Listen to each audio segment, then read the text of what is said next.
Hey guys, Cox here. Just wanted to say if you are new to the channel, please take this opportunity to go ahead and subscribe to our channel and like the video and leave us a comment afterwards with things you liked and didn't like and all that different kind of stuff. Even if you just say, hey, you guys sucked, give us a reason why we sucked. We're looking to improve and we'd love to hear that. Anything you got, guys, we'd love to interact with you. We had great interaction from our last video, both on Twitter and on YouTube, so we're super grateful for that and we'd love to see that continue. If you're returning to the channel and you still haven't subscribed, please also take the opportunity to do so now. And if you haven't put down a comment yet, please do so. And we want to hear from you as well. So we got Bryson on the line from Florida. We're talking week 3 or episode 3 here. Another Concacaf game for Atlanta United, second MLS game for Atlanta United. So let's get into it. Go Atlanta.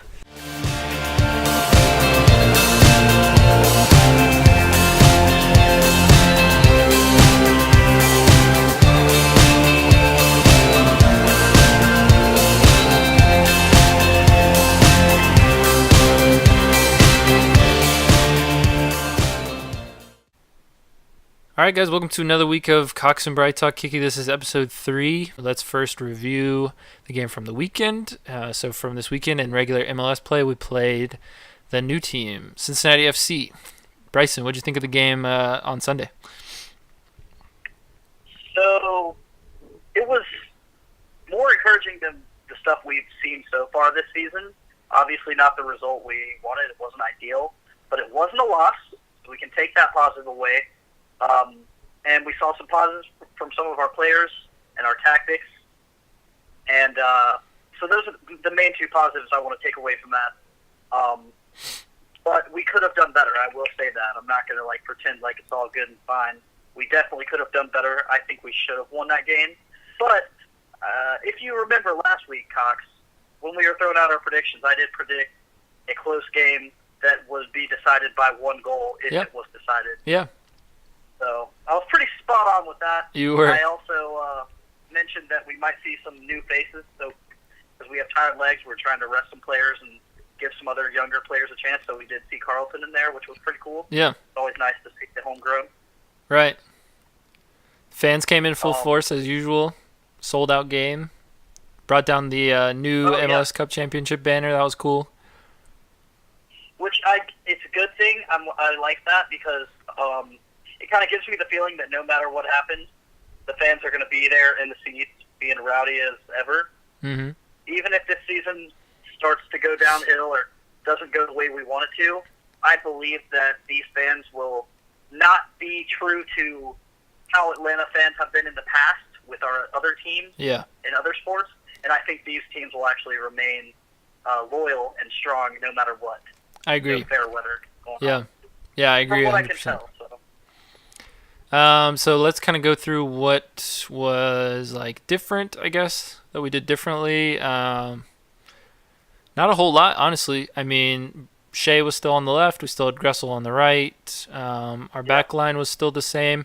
I did hear an interesting thing, and I really I liked this aspect, this mindset that DeBauer had. So somebody interviewed DeBauer and asked him why he was continuing to switch Robinson and Parkhurst back and forth on who was playing the true center back.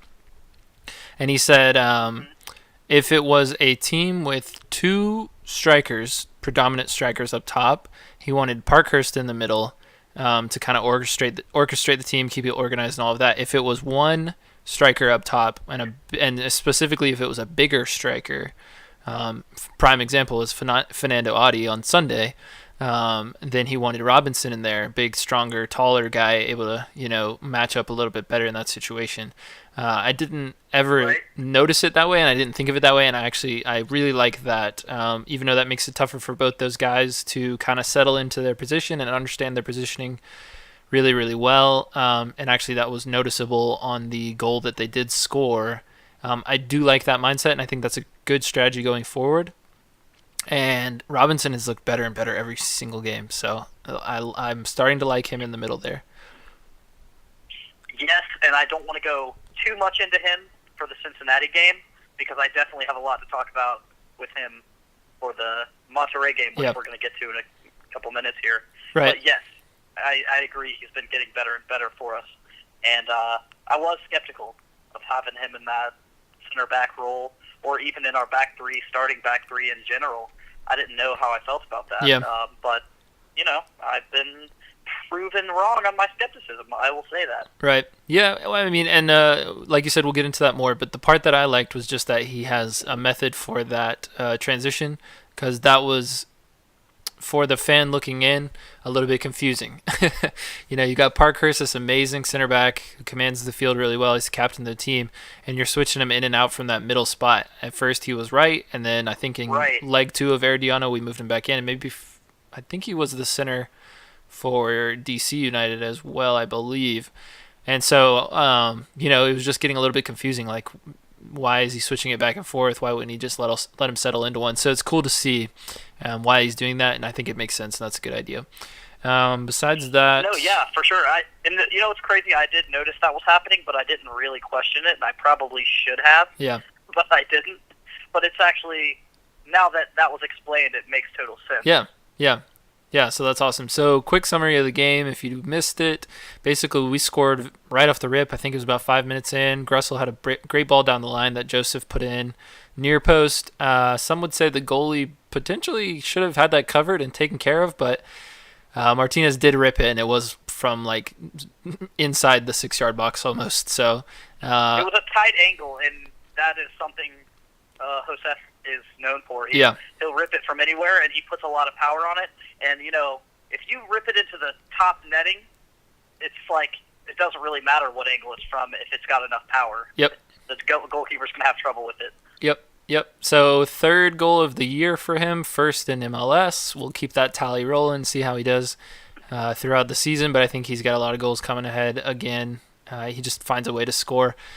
From there, Joseph was basically triple teamed the whole time. Our only option was to go out wide, and so the game really slowed down a lot, like a lot. They were happy to sit back and play counter, which you see from young teams, and teams still getting used to each other a lot. So that was tough to break down.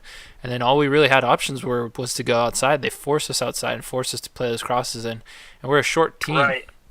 We're a short team, so the crosses are tough for us against two very tall center backs like they have. So, right, and it was really unfortunate because we were depending on those crosses, those outside, those wingers, and we depended so much on Breck Shea, and it's such a shame because he's not good enough. Yeah, he wasn't good enough on the day, Mm-mm. and had there been anyone else over there, maybe we would have had a chance at winning because he would do fine working his way up the field into passing, but then as soon as it came to the finished product, never, not once.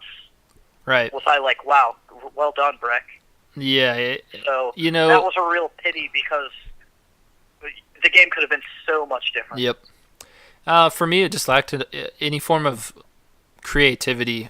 With that type of block, you really have to take some risks for sure. I'm not saying it's not a risk, but you got to take some risks to cut through those lines. But basically, they made us chill out. Basically, we got a little complacent. We're playing our game, playing a possession game. Wasn't exactly fun to watch, but I still felt like we were in control. There was one other really good opportunity that Joseph had that got stopped, and then we just got caught sleeping a little bit on a counter with about probably... Oh, right. I mean, we didn't have enough defenders back. If you look at the clip, that was Julian Gressel's man. It should have been him. Parkhurst was tucked in, covering the center, which that's where he should be. And you can see Gressel upfield. He just, I don't know, it was a lapse of judgment, I guess, but he wasn't goal side. Yeah. But, it is what it is. They caught us off guard, and it ended 1-1. Not much else to it. And I think we'll make those adjustments going forward to, one, be more exciting like we always are, and two, figure out ways to kind of break down that block and create more opportunities in that middle. And that's going to come with Pitti, Barco, Martinez, Nagbe, and Remedi all getting more familiar with each other and playing off each other in the middle. Right at the end of the game, fans did end up booing a little bit. Thoughts on that? Very briefly. Yeah, so that was also discussed in the post game. I don't think it was addressed by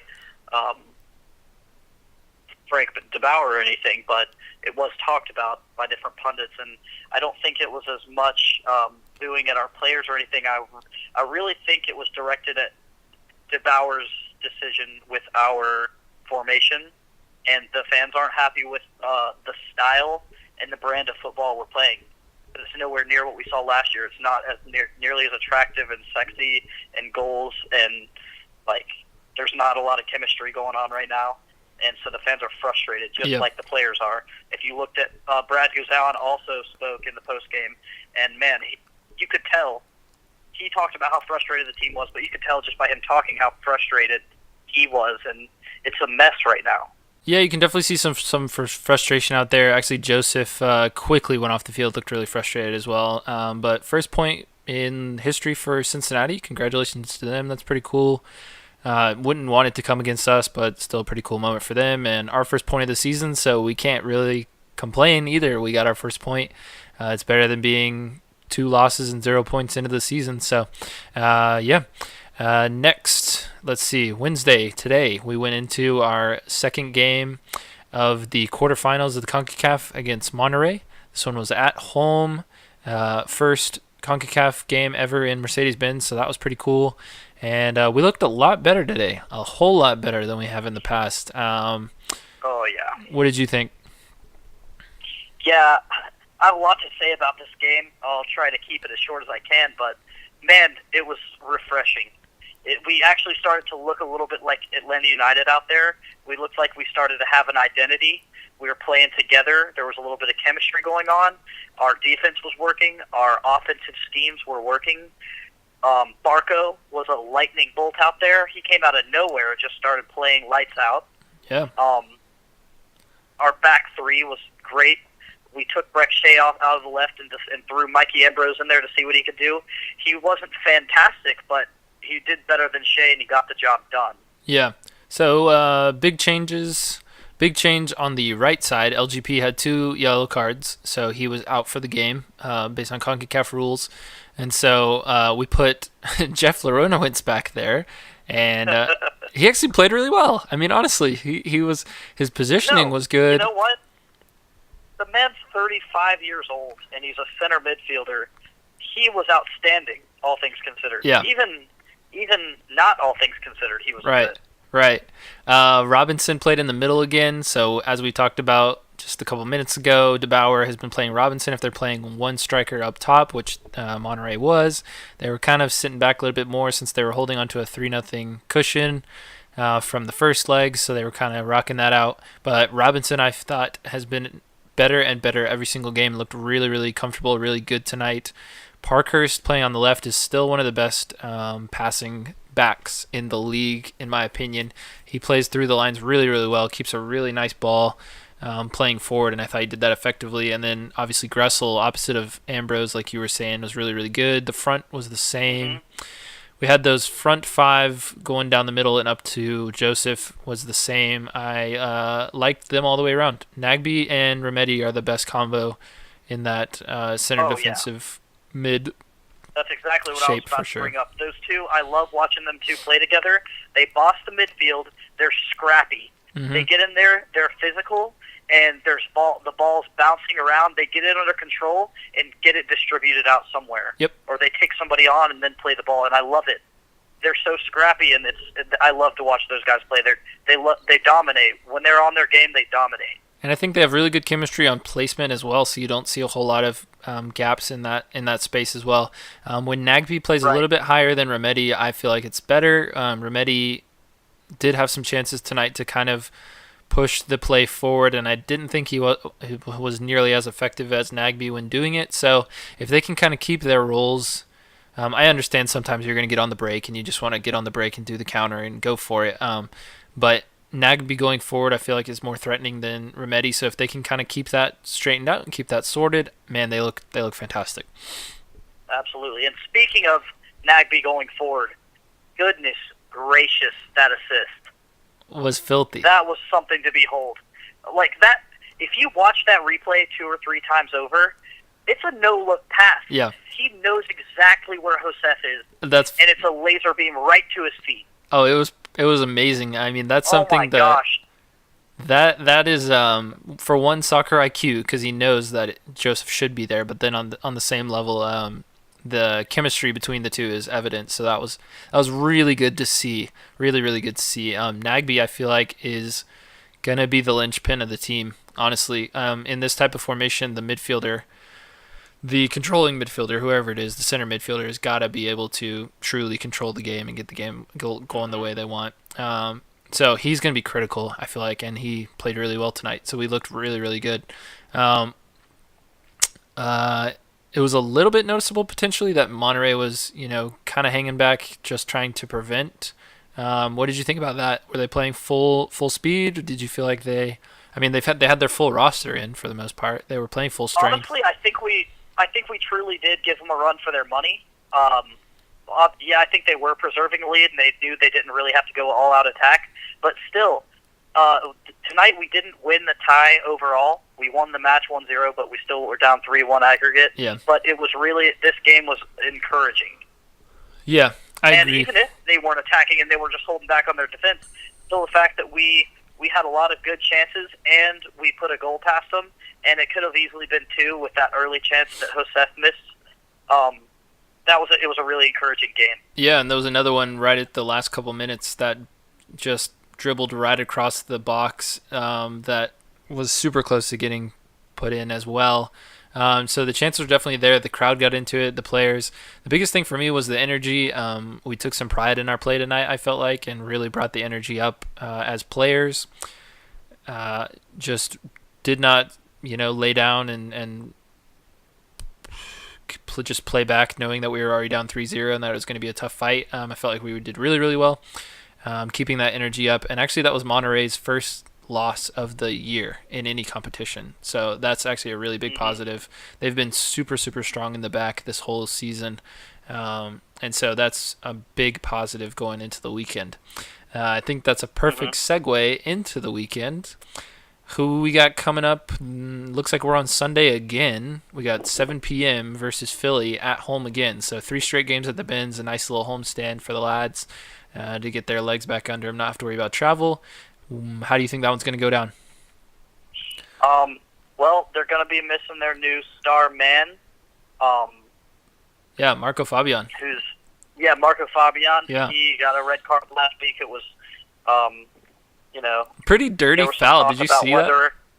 Yeah, there was some talk about whether he deserved it or not. I think he did. I don't know. It looked intentional. Really going on about, it looked intentional. He's taken a couple Hollywood classes. He really sold it. But dude, that was intentional. That was seriously. Yeah, for sure. So it's because he's been a rock for them so far this season. The first couple of games. Yeah. So that'll make it easier on us. But I think that Atlanta United are fed up with what's been going on so far this season. They're going to take a stand. And it's going to be a W for Atlanta United, 2-0 is my that's my guess. That's my prediction. And I'm thinking clean sheet for the boys. Man, I would really love to see a clean sheet. I think Guzan would appreciate that. It would be good for the backs as they're getting more cohesive as well.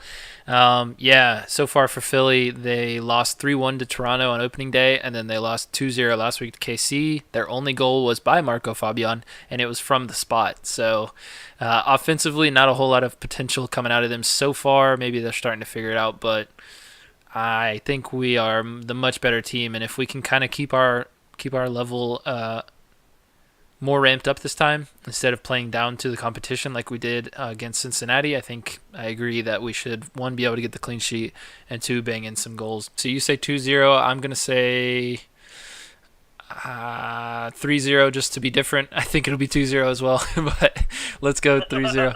3-0, hopefully get it done, and hopefully things improve. And we just keep moving forward. So now that the Concacaf's over, we can really get into the swing of things and just push forward as a team. Agreed. I'm not happy to be out of the tournament, but it's not the worst thing that could happen. So let's look forward to next week and, look forward to some positive changes. Yeah. Last thing that I did want to hit on, Florentine Pogba came in. Just a little stat that nobody's ever going to care about, but with Pogba playing for Atlanta United, we are 1-0. So... Right. And hey, maybe we can get him in some more time this week and see what he's really got. We didn't really get a chance to see him. It was just a cameo appearance, but yeah, I can't believe we almost forgot about him. Actually see what he's got. Yeah. Pogba, we love you. Just don't hate us for forgetting about you. Thank you for tuning in. If you are still here, we really appreciate it, and we will see you next Wednesday. Bye, guys.